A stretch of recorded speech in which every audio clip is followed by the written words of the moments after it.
Hello friend, मैं lucky Kumar LN के class में आपका स्वागत है। आज की वीडियो में आपको संस्कृत के बहुत ही महत्वपूर्ण ऑब्जेक्टिव क्वेश्चन बताने जा रहे हैं, जो कि मैट्रिक परीक्षा में बार पूछे जाते हैं।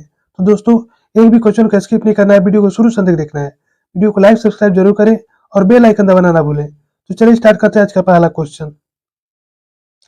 क्वेश्चन 1, किसके शासनकाल में पाटलिपुत्र अधिक समृद्ध हुआ? यह भी काफी महत्वपूर्ण क्वेश्चन है, मैट्रिक परीक्षा में बार पूछा जाता है। यहाँ बताना किसके शासनकाल में पाटलिपुत्र अधिक समृद्ध हुआ? तो चंद्रगुप्त मौर्य काल में। यहाँ पर ऑप्शन बी, इसे याद रखना होगा। यहीं पर एक क्वेश्चन यही पूछा जा सकता है कि मेगास्थनीज किसके शासनकाल में भारत आया था? तो चंद्रगुप्त मौर्य काल में। साथ में इसे भी याद रखना होगा। चलिए अगला क्वेश्चन देखते हैं। क्वेश्चन 2, विजय भट्टारिका किसकी पत्नी थी? भी काफी महत्वपूर्ण क्वेश्चन है। यहाँ बताना विजय भट्टारिका किसकी पत्नी थी? तो विजय भट्टारिका चंद्रजित की पत्नी थी। यहाँ पर ऑप्शन सी, इसे याद रखना होगा। चलिए अगला क्वेश्चन देखते हैं। क्वेश्चन 3, संसार में बच्चों का सच्चा रक्षक कौन है? भी काफी महत्वपूर्ण क्वेश्चन है। यहाँ बताना आपको संसार में बच्चों का सच्चा रक्षक कौन है? संसार में बच्चों का सच्चा रक्षक उसकी माता है। यहाँ पर ऑप्शन ए, इसे याद रखना होगा। चलिए अगला क्वेश्चन देखते हैं। क्वेश्चन 4, संस्कार कितने होते हैं? यहाँ बताना वो संस्कार कितने होते हैं? संस्कार 16 होते हैं। यहाँ पर ऑप्शन सी, इसे याद रखना होगा। चलिए अगला क्वेश्चन देखते हैं।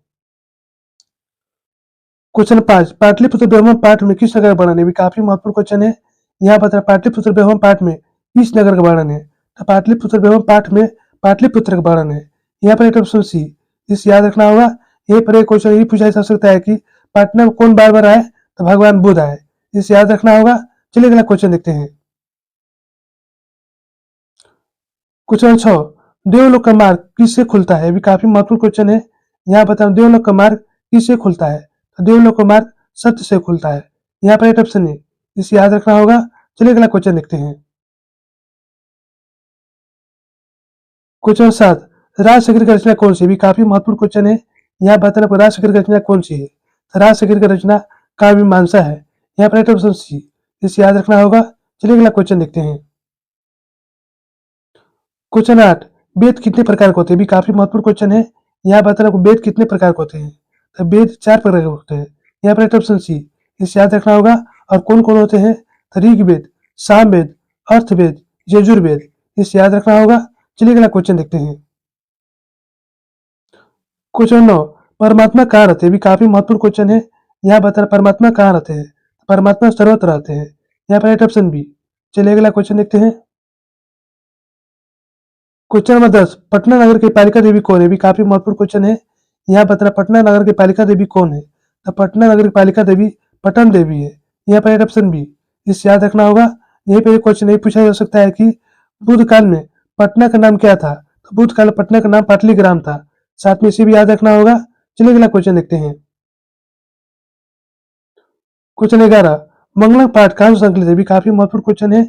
यहाँ बताना मंगलम पाठ कहाँ से संकलित है? तो मंगलम पाठ उपनिषद से संकलित है। यहाँ पर ऑप्शन डी, इसे याद रखना होगा। और इसके रचनाकार कौन है? तो वेद व्यास है। इसे भी याद रखना होगा। चलिए अगला क्वेश्चन देखते हैं। क्वेश्चन 12, बाघ के हाथ में क्या था? ये भी काफी महत्वपूर्ण क्वेश्चन है। यहाँ बताना बाघ के हाथ में क्या था? तो बाघ के हाथ में सोने का कंगन था। यहाँ पर ऑप्शन बी, इसे याद रखना होगा। और बाघ कहाँ बैठा था? तो तालाब के किनारे। चलिए अगला क्वेश्चन देखते हैं। क्वेश्चन 13, परम सुख देने वाली क्या है? ये भी काफी महत्वपूर्ण क्वेश्चन है। यहाँ बताए परम सुख देने वाली क्या है? तो परम सुख देने वाली विद्या है। यहाँ पर ऑप्शन सी। चलिए अगला क्वेश्चन देखते हैं। क्वेश्चन 14, पटना में बहुत बार कौन है? भी काफी महत्वपूर्ण क्वेश्चन है। यहाँ बताए पटना में बहुत बार कौन आए? पटना में बहुत बार भगवान बुद्ध आए। यहाँ पर ऑप्शन बी, इसे याद रखना होगा। भगवान बुद्ध के शासनकाल पटना का क्या नाम था? पाटलिग्राम था। साथ में इसे भी याद रखना होगा। चलिए अगला क्वेश्चन देखते हैं। क्वेश्चन 15, महान से भी महान क्या है? भी काफी महत्वपूर्ण क्वेश्चन है। यहाँ बताना आपको महान से भी महान क्या है? तो महान से भी महान आत्मा है। यहाँ पर ऑप्शन है, इसे याद रखना होगा। चलिए अगला क्वेश्चन देखते हैं। क्वेश्चन 16, सरस्वती का कुल गुरु कौन सा नगर है? भी काफी महत्वपूर्ण क्वेश्चन है। यहाँ पर सरस्वती का कुल गुरु कौन सा नगर है? तो सरस्वती का कुल गुरु पाटलिपुत्र है। यहाँ पर ऑप्शन बी। चलिए अगला क्वेश्चन देखते हैं। क्वेश्चन 17, पटना के किस दिशा में गंगा नदी बहती है? यहाँ बताना पटना के किस दिशा में गंगा नदी बहती है? तो पटना के उत्तर दिशा में गंगा नदी बहती है। यहाँ पर ऑप्शन सी। चलिए अगला क्वेश्चन देखते हैं। क्वेश्चन 18, हिरण्य पात्र से किसका मुंह ढका हुआ है? यहाँ बताओ हिरण्य पात्र से किसका मुंह ढका हुआ है? तो हिरण्य पात्र से सत्य का मुंह ढका हुआ है। यहाँ पर राइट ऑप्शन है। चलिए अगला क्वेश्चन देखते हैं। क्वेश्चन 19, यूनान का राजदूत कौन था? ये भी काफी महत्वपूर्ण क्वेश्चन है। यहाँ पर यूनान का राजदूत कौन था? यूनान का राजदूत मेगास्थिनिस था। यहाँ पर राइट ऑप्शन बी। इसे याद रखना होगा। ये किसके शासनकाल में भारत गया था? तो चंद्रगुप्त मौर्य के शासनकाल में। साथ में इसे भी याद रखना होगा। चलिए अगला क्वेश्चन देखते हैं।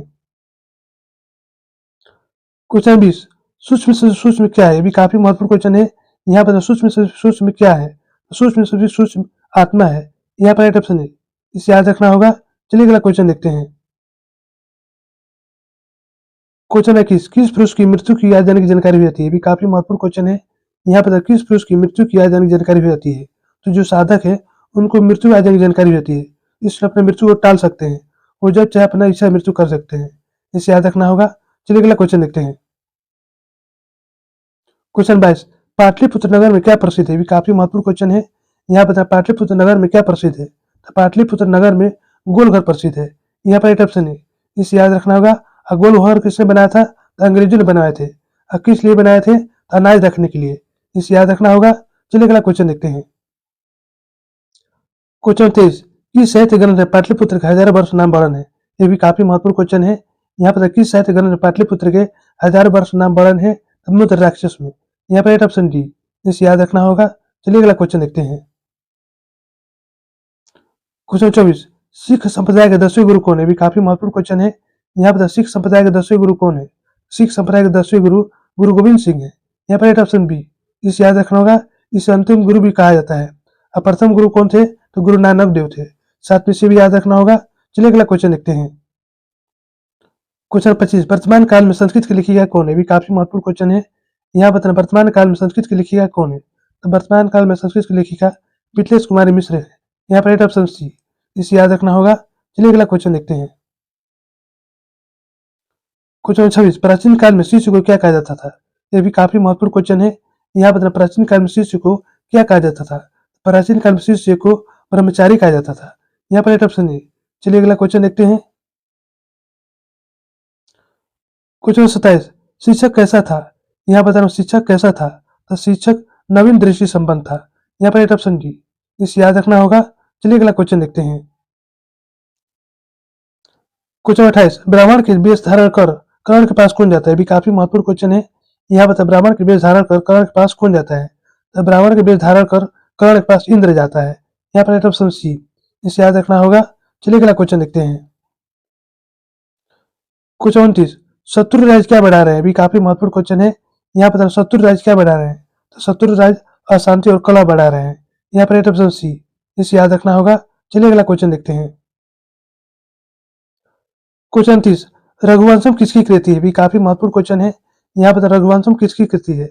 रघुवंशम कालिदास की कृति है। यहाँ पर राइट ऑप्शन बी। चलिए अगला क्वेश्चन देखते हैं। क्वेश्चन 31, मंत्री विदेशों का स्वभाव कैसा था? ये भी काफी महत्वपूर्ण क्वेश्चन है।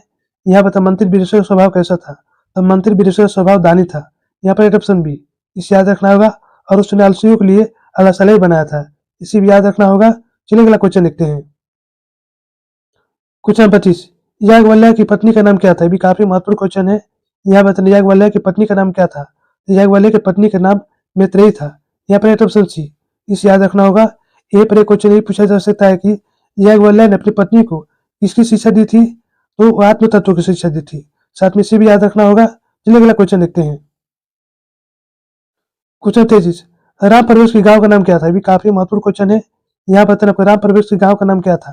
तो राम प्रवेश के गांव का नाम भीखन टोला था। यहाँ पर राइट ऑप्शन बी। इसे याद रखना होगा। चलिए अगला क्वेश्चन देखते हैं। क्वेश्चन 24, स्वामी दयानंद का जन्म कहाँ हुआ था? भी काफी महत्वपूर्ण क्वेश्चन है। यहाँ बताओ स्वामी दयानंद का जन्म कहाँ हुआ था? तो गुजरात में हुआ था। गुजरात के टंकरा गांव में। यहाँ पर राइट ऑप्शन बी। इसे याद रखना होगा। अब कब हुआ था? 1824 में हुआ था। साथ में इसे भी याद रखना होगा। चलिए अगला क्वेश्चन देखते हैं। क्वेश्चन 35, भारतीय संस्कृति का परिचय किससे होती है? भी काफी महत्वपूर्ण क्वेश्चन है। यहाँ बताना भारतीय संस्कृति का परिचय किससे होती है? तो भारतीय संस्कृति का परिचय संस्कारों से होती है। यहाँ पर राइट ऑप्शन है। इसे याद रखना होगा। चलिए अगला क्वेश्चन देखते हैं। क्वेश्चन 36, विवाह एक संस्कार है। यहाँ बताना विवाह एक कैसा संस्कार है? तो विवाह एक पवित्र संस्कार है। यहाँ पर राइट ऑप्शन है। इसे याद रखना होगा।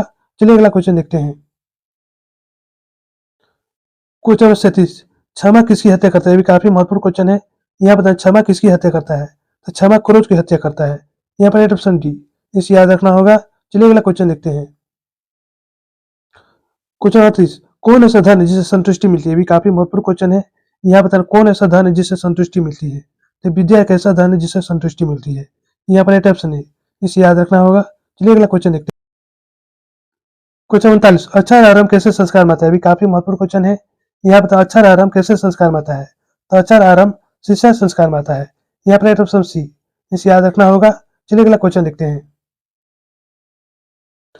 क्वेश्चन 40, कर्ण किसके पक्ष में युद्ध कर रहे थे? यहाँ बताना कर्ण किसके पक्ष में युद्ध कर रहे थे? तो कर्ण पांडव के पक्ष में युद्ध कर रहे थे। यहाँ पर ऑप्शन है, इसे याद रखना होगा। तो दोस्तों, ये पर वीडियो समाप्त होता है। यदि मैं वीडियो आपको अच्छी लगी तो लाइक सब्सक्राइब जरूर करें और बेल आइकन जरूर जरूर दबाएं, जिससे नई वीडियो को नोटिफिकेशन आपको मिलता रहे।